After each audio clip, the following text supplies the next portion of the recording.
Hey everybody, welcome to the channel. HGM here, and in this video we'll be going over my list of the top 5 best ways to gain experience and level up your character in the Elder Scrolls Online now for 2020. I'm currently leveling up my 19th character now in ESO, and what I'm going to show you next is basically how I do it, what my preferred methods are, so I still have fun, I don't get completely bored with the leveling process, and I still gain as much experience as possible.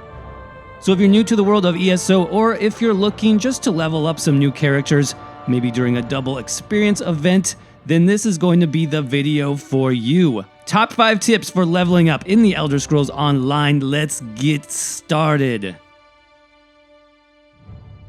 So tip number 5, let's talk about grinding enemies for experience.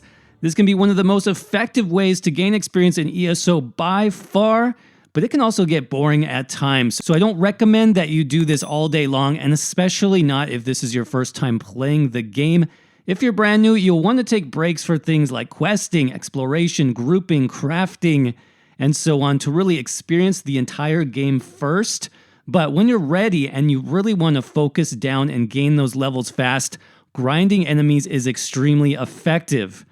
To make enemy grinding even more efficient, make sure to pick a location that's not too crowded, has fast enemy respawn times, and a large amount of enemies that can easily be pulled towards you. For this reason, melee enemies like zombies, spiders, bears, these tend to be the absolute best, just because they won't stop halfway through your pull to cast spells or shoot an arrow at you. But really, any type of enemy is fine, as long as you can find lots and lots of them in a specific area. For more tips and some lesser known grind spots that are amazing, I do have several video guides already on my channel. I'll have links for those in the description below, so make sure you check those out when you get a chance. Finally, don't forget to grab your training gear, experience scrolls, and double XP mementos if those are active. And remember that grouping up with another person will add even more experience and let you drop those enemies even faster. All right, number 4 is next, and for this one, we're talking about exploration. Now, ESO has literally thousands of potential named locations that you can find all across Tamriel and add to your map, and each time you do that, you get free experience. In addition to this, completing and clearing certain locations, like delves, dungeons, and dolmens, those give you an extra one-time experience boost that can be absolutely massive.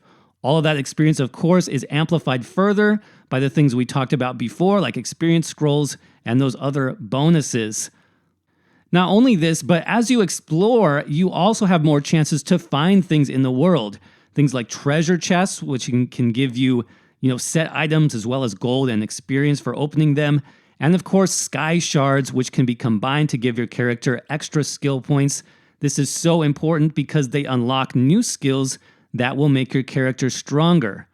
As you explore, also don't forget to read every bookshelf you come across, as these can give you free skill points too in specific skill lines. And watch out for lore books, especially those Mages Guild lore books if you are a Magicka-focused character.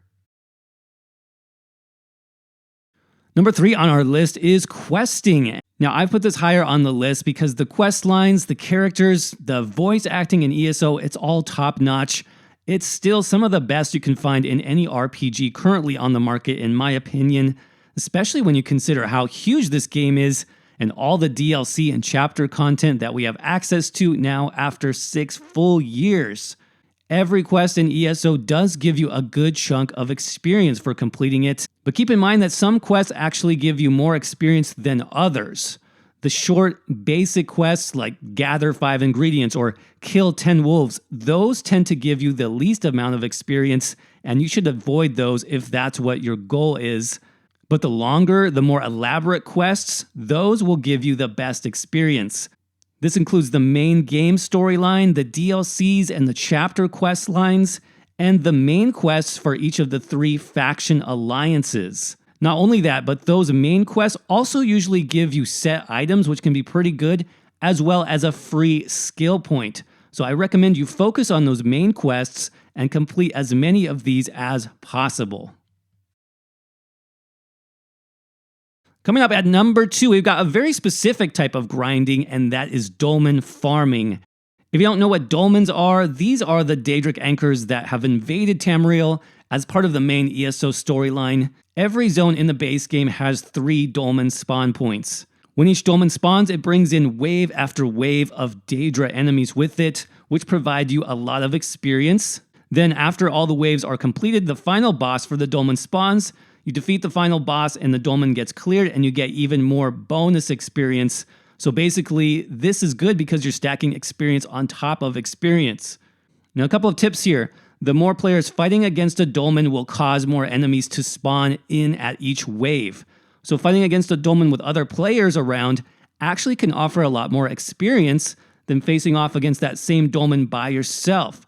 Remember, more enemies equals more experience. For this reason, it also makes sense to join a dolmen group if possible.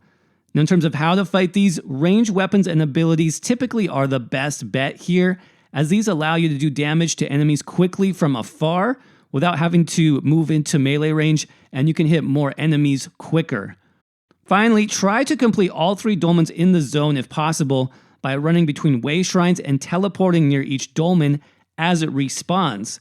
If you do this correctly, you should be able to have almost no downtime between those dolmen spawns, providing absolutely massive experience gain.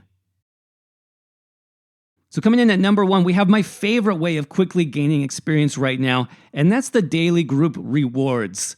So there are some limitations here. Basically, you can only do a few of these per day, but the experience gained when you complete them is completely amazing. So here under the activity finder, you can do the random group finder, which will put you in a random group dungeon basically. Or on the PvP side of things, you can also queue for the random battleground. For the random group dungeon, you must complete the entire dungeon to get the reward. Depending on your group, this can take between 10 and 20 minutes, but it's well worth it. As soon as you complete the dungeon, you'll see that massive experience boost come in. And depending on how many experience bonuses you have active on your character, you can actually gain up to 2 or even 3 levels at a time from this activity. Plus, you'll get the extra experience and the skill point from the dungeon quest if this is a brand new dungeon for your character. PvP Battlegrounds has a similar XP bonus, and you don't even have to win the Battleground match to get it. All you need is for your team to place at least second, and you will get the same random reward experience. And if you don't get the first time, keep trying. As you can see, I leveled up from both of these random group events, so make sure you complete both once a day for a fantastic way to level up quickly in ESO.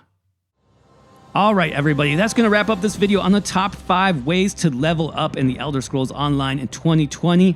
Hope you guys enjoyed this one, and if you did, don't forget to crush that like button for me. If you're new here, go ahead and hit that subscribe button for more ESO guides just like this one.